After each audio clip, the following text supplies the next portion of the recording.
Okay, here we go. Hello, sweetie. Nice to see you again. Yeah, nice to see you again. So I'm really thankful to you for joining me today in this Zoom meeting to help me with my GMO awareness project for my National 4-H Science Summit. So I'm really looking forward to knowing more about you and your perspective of GM foods. My pleasure. And yeah, it's an exciting and challenging topic, and I commend you for taking it up. Thank you. So yes, I have some questions that I would like to ask you. So starting off, I just wanted to understand like your level of understanding about genetically engineered food. Right. And I like how you've adopted the genetic engineered instead of GMO, but we'll talk more about that probably. And so to introduce myself, my name is Kamyar, and I'm the specialty crops farm advisor for the University of California for the East San Francisco Bay Area. But I'm speaking from my own opinion today as a private citizen and not representing the UC. But that said, so my education has been in agricultural sciences, and I've really been involved in different aspects of agriculture and agriculture science for about 20 years, or maybe a little bit more, amazingly. And so I've studied things like genetics and the biotechnologies that are involved. A lot of these technologies that are used in producing genetic engineered crops are also used in research. And because DNA technologies are so important in research, we really get to learn about them. So I would say that I probably have a more knowledge about genetically engineered crops than the average citizen, but I'm not an expert in genetics or biotechnology in the way like folks that are involved actually in kind of designing these things. So do you consider GM food to be safe? So I think, as we've touched on a few times in our discussions, I think, that's a tricky question, because genetic engineered crops are really a category of technology. So I can say something like, we don't think of baking as a technology, but it is. So are baked goods safe? Well, it depends on the ingredients. It depends on how much you eat. Are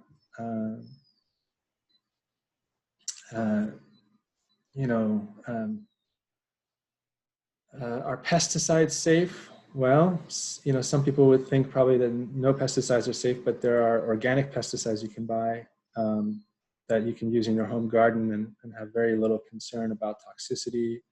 But other chemicals that might have more concern, if they're used properly with the proper care, can keep people applying them from being exposed, or consumers from being exposed, and so can be used safely.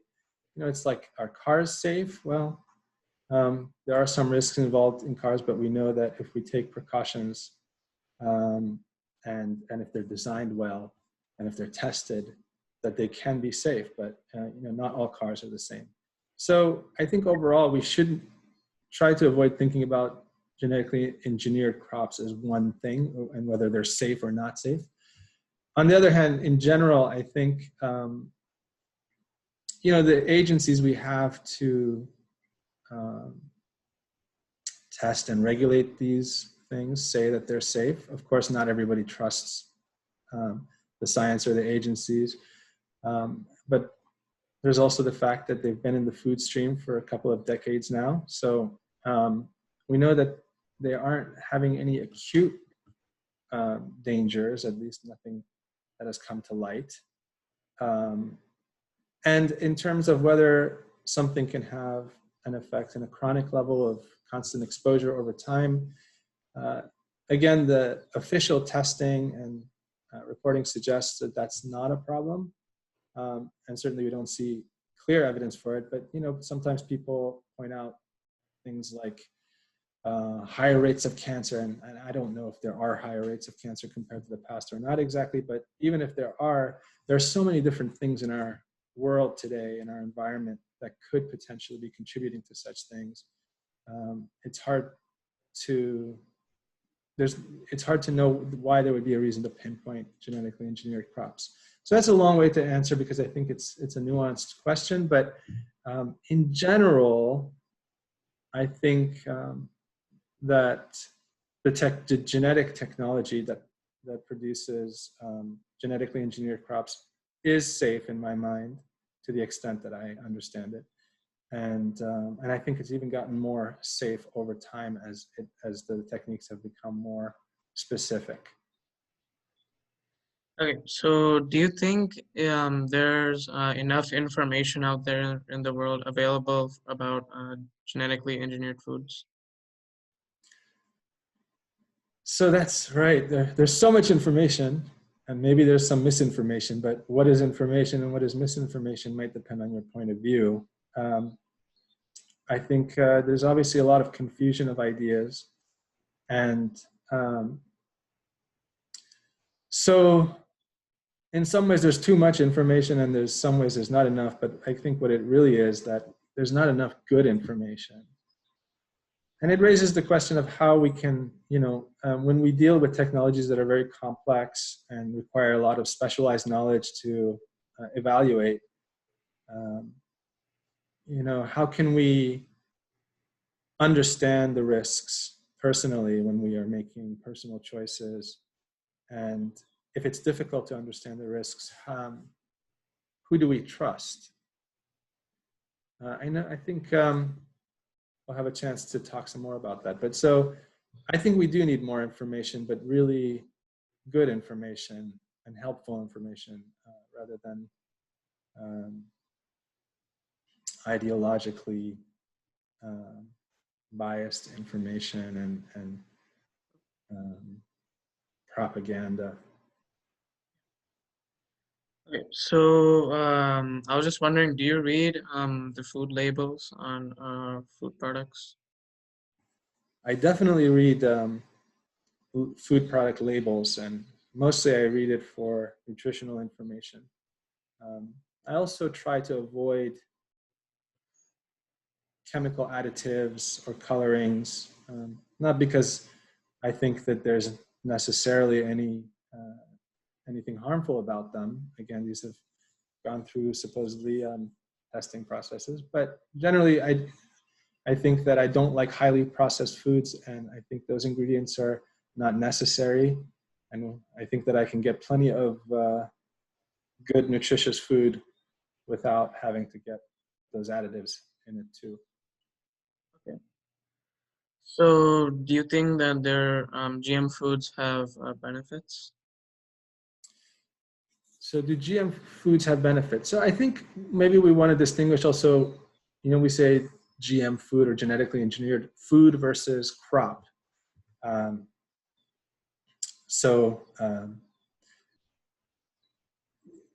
They genetically engineered crops definitely have some benefits for the farmers and producers. They reduce the need for certain inputs. They simplify systems sometimes. Some people might say they simplify them too much, but it certainly makes it easier. Let's to get specific, like we have some corn that is that has been engineered to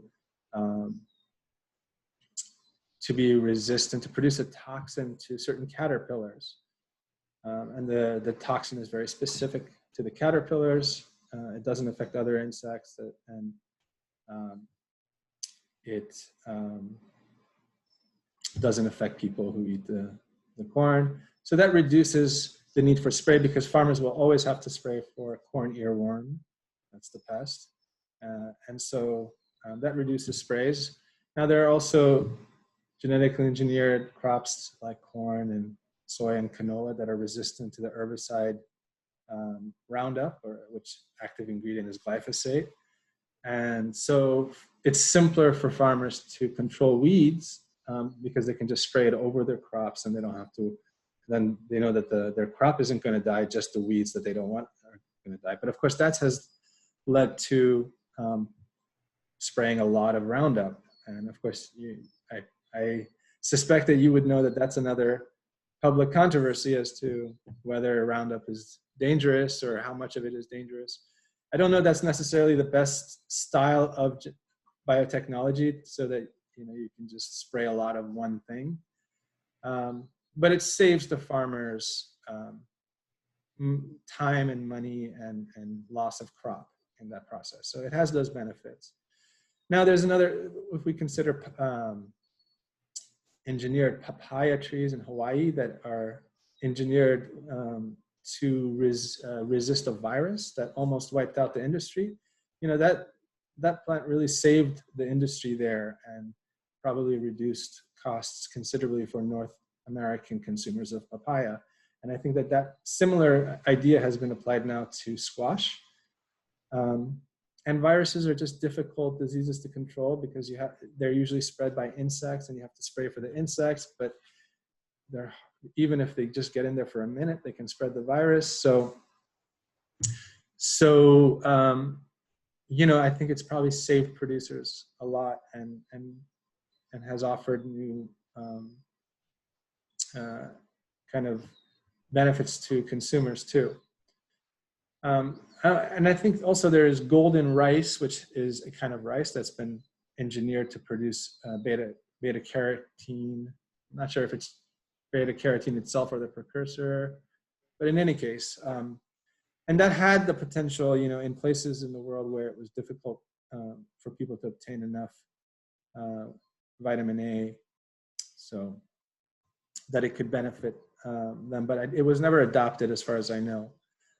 But that kind of thing could be considered a potential benefit to consumers directly as a food. Now, there's the other thing I should remember to mention, that now there's this idea that you could produce medicine in engineered plants.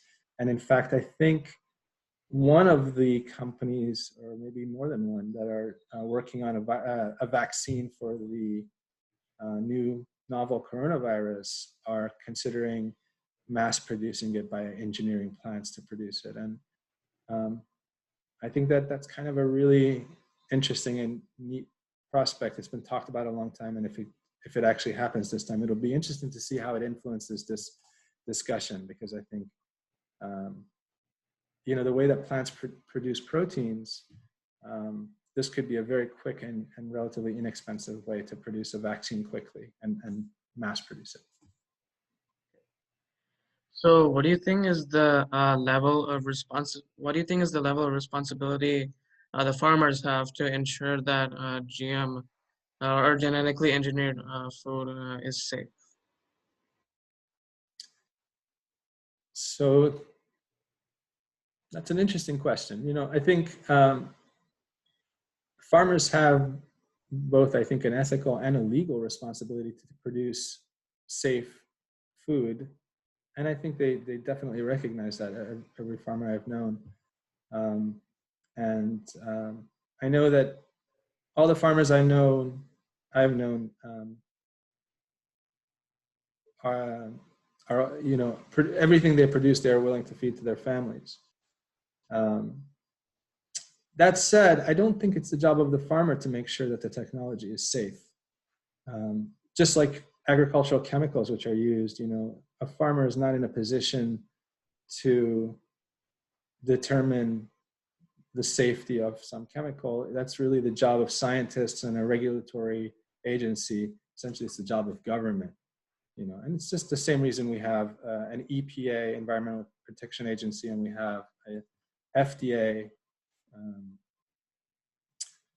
Food and Drug Administration, and I think it's the job of those agencies and the scientists that are developing these technologies and that are certifying their, safety. And of course, nothing is ever going to be certainly safe 100%, but it's really doing the testing and the risk analysis to make sure that the potential risks are assessed in comparison to the potential benefits. So I don't think farmers should be directly responsible or considered responsible, but I know that every farmer tries to really produce things in a safe manner and then produce wholesome food. Okay, so have you ever bought organically grown foods? I buy organically grown foods all the time. How about GM or genetically engineered foods? So I don't go out of my way to avoid genetically engineered foods, but I don't look for them specifically either. Now, since so much of the engineered foods that are grown in the U.S. and or in the food stream in North America are really, they mostly go to highly processed foods, in producing corn and soy and canola, things that go into ingredients like high fructose corn syrup or soy lecithin. I don't think I end up eating a lot of them because I don't eat those kinds of food. But I don't go out of my way to avoid them. And I don't eat a lot of papaya, but if there was a papaya that I knew was genetically engineered, I wouldn't hesitate to eat it. And who knows, maybe we are getting some of the squashes that I've seen are apparently on the market now. So how common do you think genetically engineered food is in the US? Good question. It depends on what you're eating. It's definitely common in the food stream, but I think as I just mentioned, so the main crops, as far as I know, and I looked this up recently, so I think it's probably up to date. Most of the crops that are produced or in the food stream in North America that are genetically engineered, in substantial numbers are corn that's largely used for animal feed or food ingredients, and soy, which of course is also used for animal feed, but also in a lot of processed foods. And then there's cotton, of course, which we don't eat, but there's a lot of cotton that is genetically engineered that is grown. And then canola, of course, is an oil crop, and it's largely grown in Canada, but it's also, as I understand, largely genetically engineered seed sources, and I think it's quite prevalent in the food stream. I mean, I suppose if you weren't eating a lot of highly processed foods, then if you use vegetable oil like canola, that might be the main kind of place where you're eating genetically engineered sourced food. But I think it's also in the corn chips and tortilla chips. I don't know how much of your tofu is going to be from genetically engineered soy, but I suspect not that much. But that's just a guess. So you don't purposefully avoid genetically engineered foods, right? You just look for the nutrition value. Yeah, that's right. For me, the nutritional quality is more important. And, I think in some ways,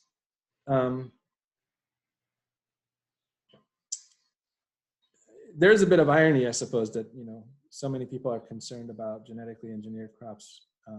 Whereas, we know the harms of things like highly refined carbohydrates and sugars and things that, that are in highly processed foods.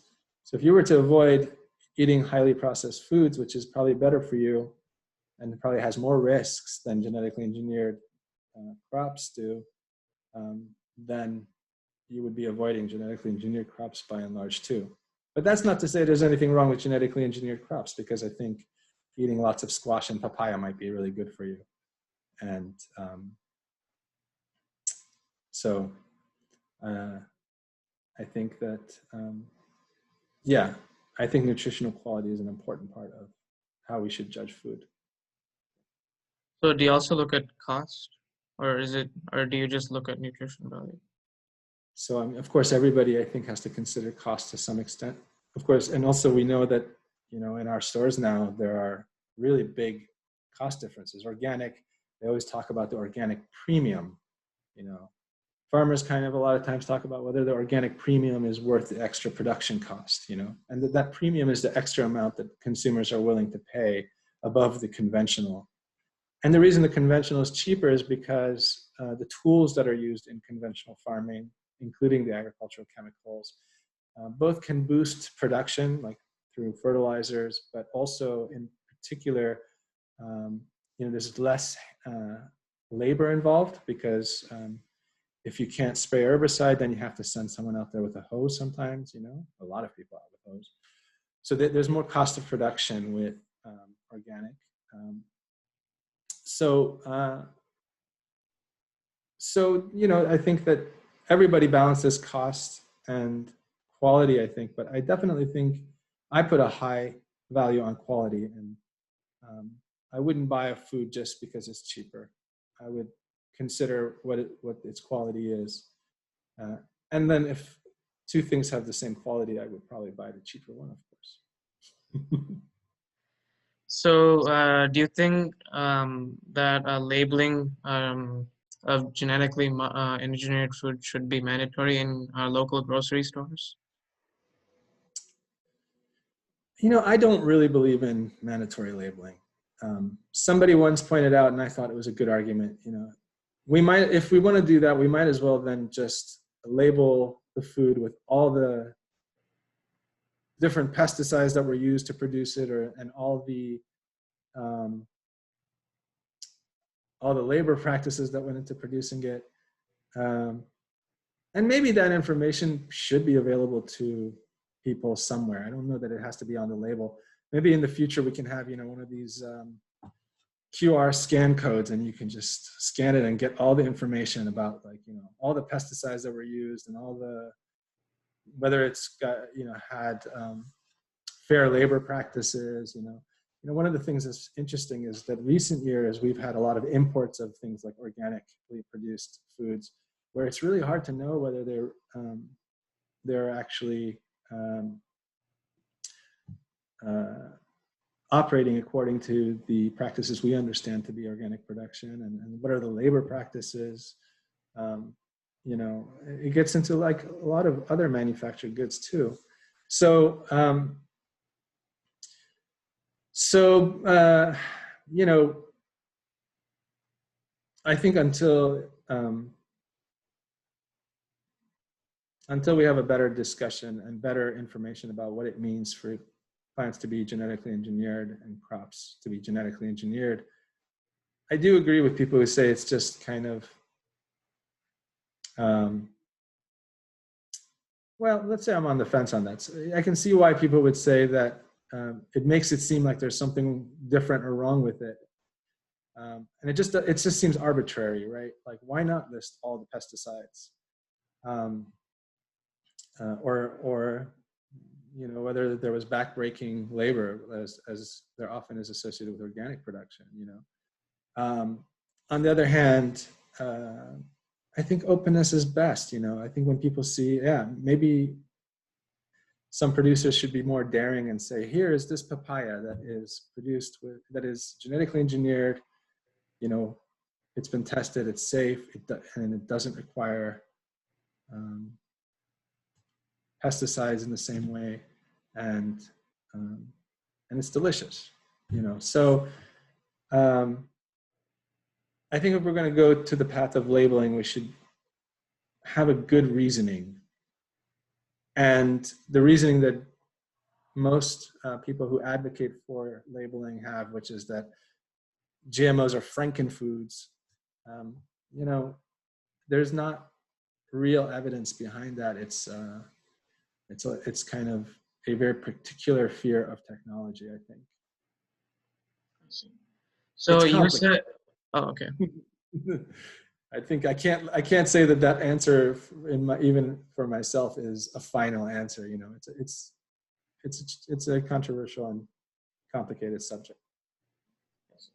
So you said that you look mainly for the nutrition value when you buy food, right? So even if that food, say that was like genetically engineered food, so you would still buy it even if, like if it was like more nutritious than like other food?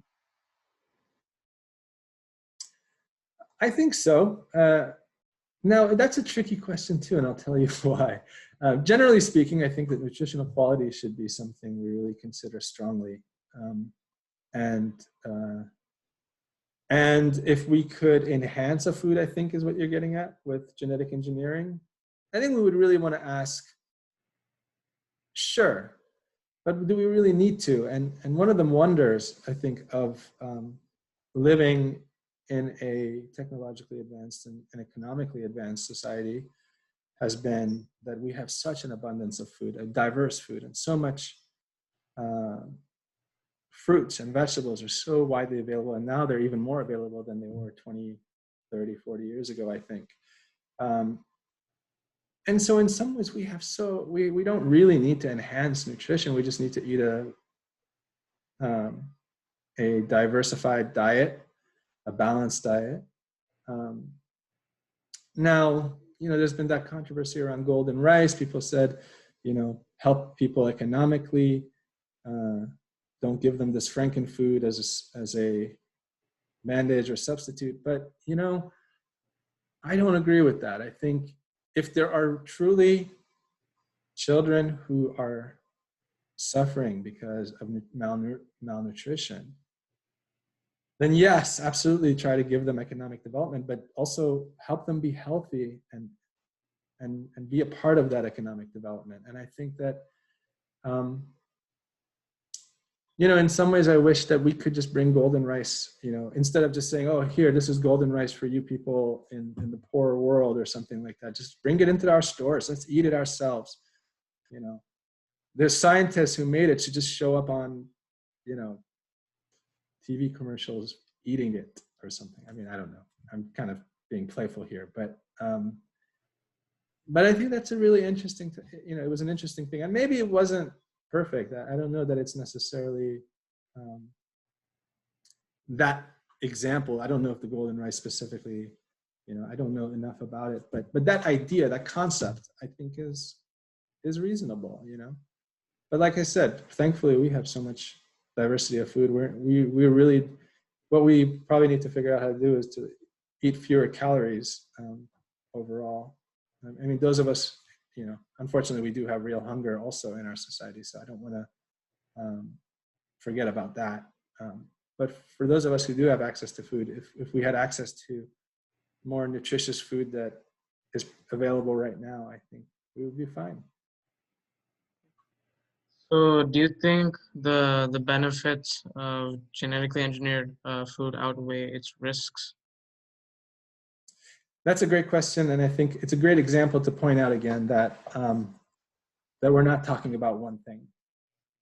Do the benefits of Roundup Ready crops outweigh the risks? I don't know. I'm not an expert in that, but I don't like the sound of it.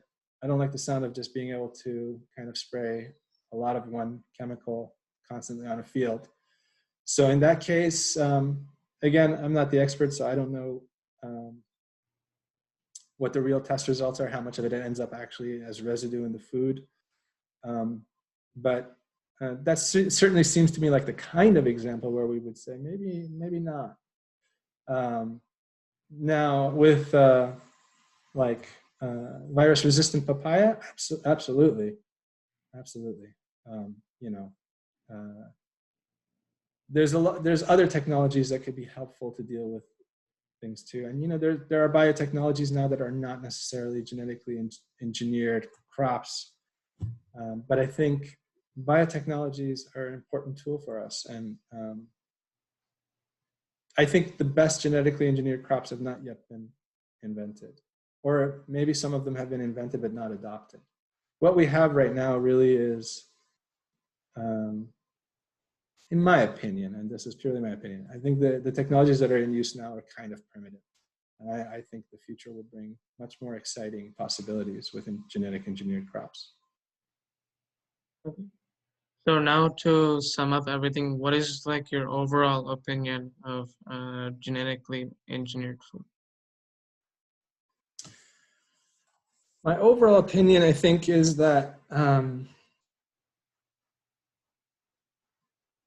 think that we all really should examine our relationship to technology. You know, it's easy to be afraid of it. So much we don't know about technologies, and it's true. There's, we really rely on experts because we just can't know everything about the full range of technologies we depend on.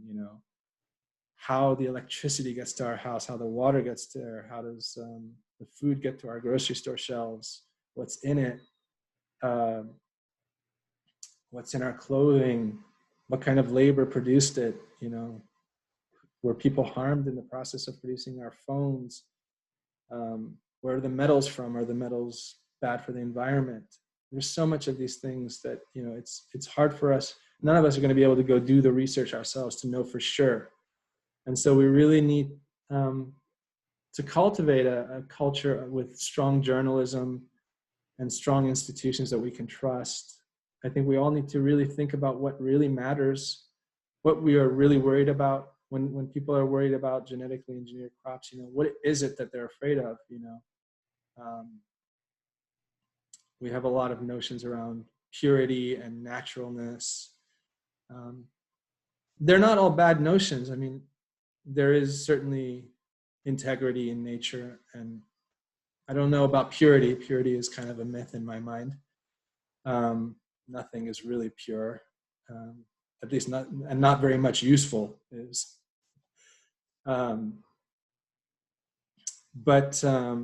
So I think, in some ways, agriculture is so diverse and so strong in the United States and in economically developed countries that we almost take it for granted. And we think that it should be done in a more simple way. I think farmers would be the first to want to do it in a more simple way, but we are feeding a lot of people with very few hands. So I think we really do need a healthy relationship with technology. We really do need a healthy relationship with institutions that oversee the safety and risk analysis. We do need openness and transparency.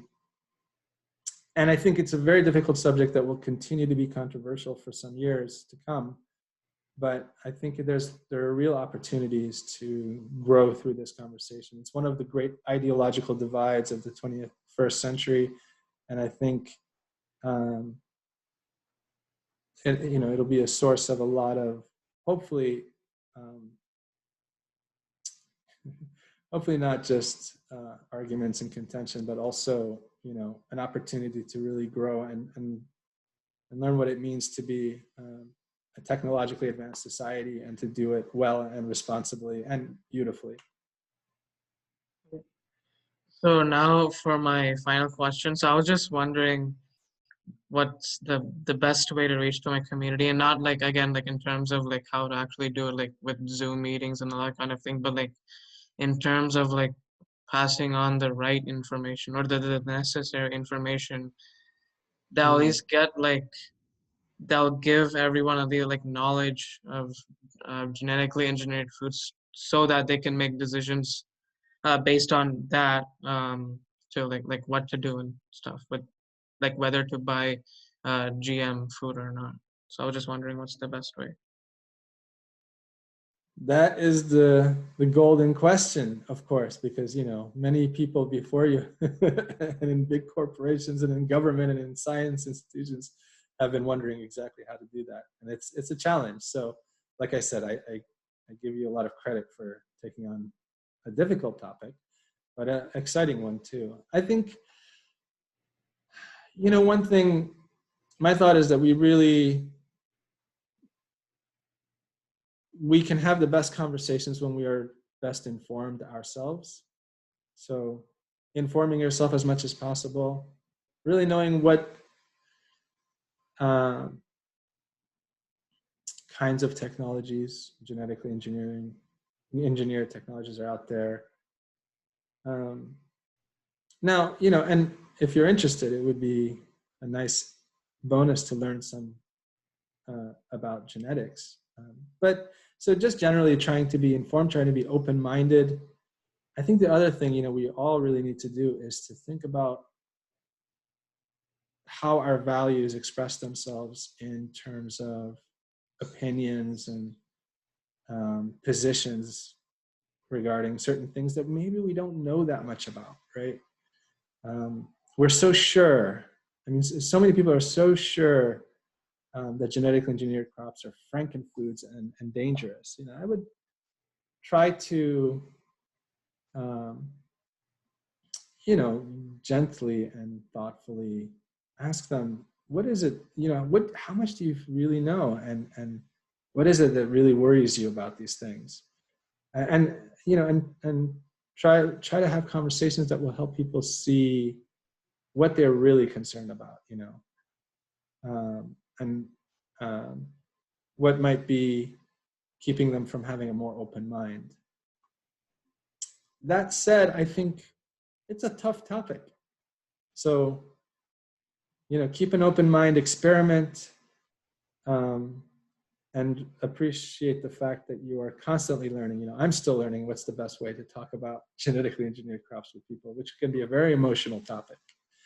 But that's a key, right? What are we emotional about? Those are things that we really care about. And sometimes it's like, maybe we all feel like we're living in this beautiful natural world that we have kind of ruined in some ways with industrialization. And it just feels like this technology is just another form of that. But on the other hand, you and I are sitting here having this conversation through a video screen. And it's a wonderful opportunity, to have this conversation with you in a time of very great difficulty. And I think we all realize how important this technology is for us right now when we can't reach people in person as much. Not to say it's a substitution, goodness no, but certainly it helps. And so whatever metals went into this computer, whatever, downsides there are to this technology, I would like to know about that, but it's not a Franken technology, it actually has a lot of benefit that we're enjoying at this moment. And I feel like maybe we should try to see genetic engineering in a similar fashion. So yeah, that is it for today then. So thank you so much for joining me in this meeting so like we can discuss my GMO project. I really appreciate your time and effort, and really just thank you. Thank you so much for your It's time. my pleasure. It's great to meet you. I hope we'll have a chance to meet in person sometime soon. I don't know how soon, but sometime soon anyway. Yeah, I wish you luck. I give you a lot of credit, and I'm here to help you if I can again. So it was a great pleasure. Take care. Yeah. And